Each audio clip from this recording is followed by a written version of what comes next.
You're 24. You arrive at Quantico, Virginia on a Sunday in January with a suitcase and a degree in criminal justice from a state school nobody's heard of.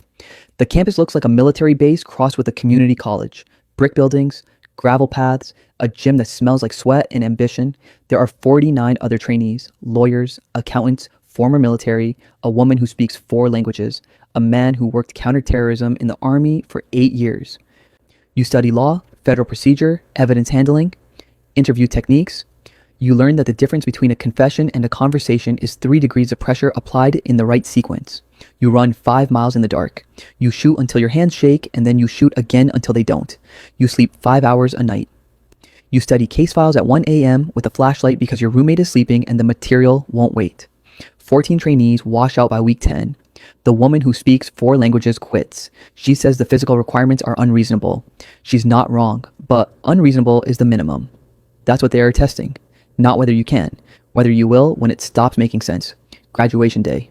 Your mother drives 6 hours to watch. She sits in the 3rd row in a dress she bought at Macy's with the tag still on because she's returning it tomorrow.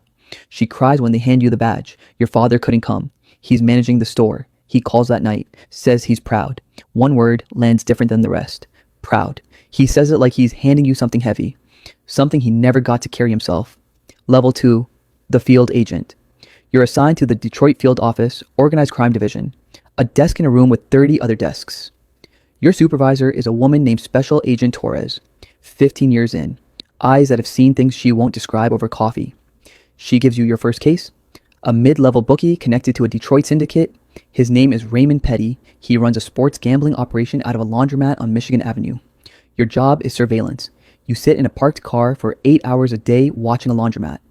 You drink cold coffee. You eat gas station sandwiches. You photograph every person who enters and exits. You log timestamps. You write reports that nobody reads for weeks. This is not what the movies promised. The movies promised car chases and interrogation rooms. The reality is a Honda Civic with binoculars and a bladder that's begging for mercy. You do it for 4 months. You don't complain. Torres notices. She puts you on the interview team. Your first interrogation is a low-level runner for Petty's operation. Kid named Darius, 19 years old. Arrested with $12,000 in cash and a ledger he was too stupid to throw away. You sit across from him in a gray room with a metal table. He's scared. You can see it in his hands. The way the fingers keep moving. You offer him water. He takes it. You talk to him like a person, not a suspect. A person. You ask about his mother. He has one. She works 2 jobs. He started running money to help with rent. You nod. You listen. 40 minutes later, he gives you 3 names, 2 addresses, and the schedule for Petty's weekly collection. Torres watches through the glass. Afterward, she says you have a gift. You don't feel gifted. You feel like you just used a 19-year-old kid's love for his mother to dismantle his life. That's the job. The gift and the guilt share a room. You're making $55,000 a year. You rent a 1-bedroom apartment with a window that faces a parking lot. You date a woman named Sarah for 6 months. She's a teacher. She asks why you cancel dinner every other week. You say work. She says the word work is doing a lot of heavy lifting in this relationship. She's right.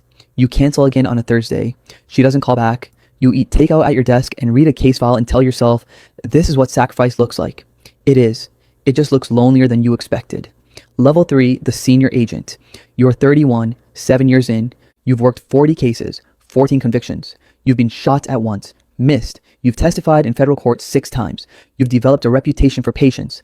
Other agents kick doors. You sit in cars. You watch. You wait. You find the seam in the operation that nobody else sees, and you pull it until the whole thing unravels. Torres recommends you for a task force, organized crime, multi-agency, FBI, DEA, ATF. Your target is a family that controls narcotics distribution across 3 states. The Moreno Organization, $40 million a year in heroin and fentanyl. 200 people in the network. The case will take 2 years. If you like these kinds of stories, please subscribe because it really means a lot to me. You spend those 2 years inside the case the way a priest lives inside a church. It becomes your world. You know every name, every address, every phone number, every relationship. You build a wall in a conference room, photos, red string, timelines. The other agents call it the spider web. You sit in front of it at midnight and see patterns. A payment here connects to a shipment. There connects to a murder 6 months ago that everyone thought was random. It wasn't random. Nothing is random. You learn that crime is architecture and every building has a load-bearing wall and your job is to find it and pull The load-bearing wall is an accountant named Linda Marino. The boss's sister. She manages the money. All of it. You spend 8 months building a case against her specifically. Wiretaps, finance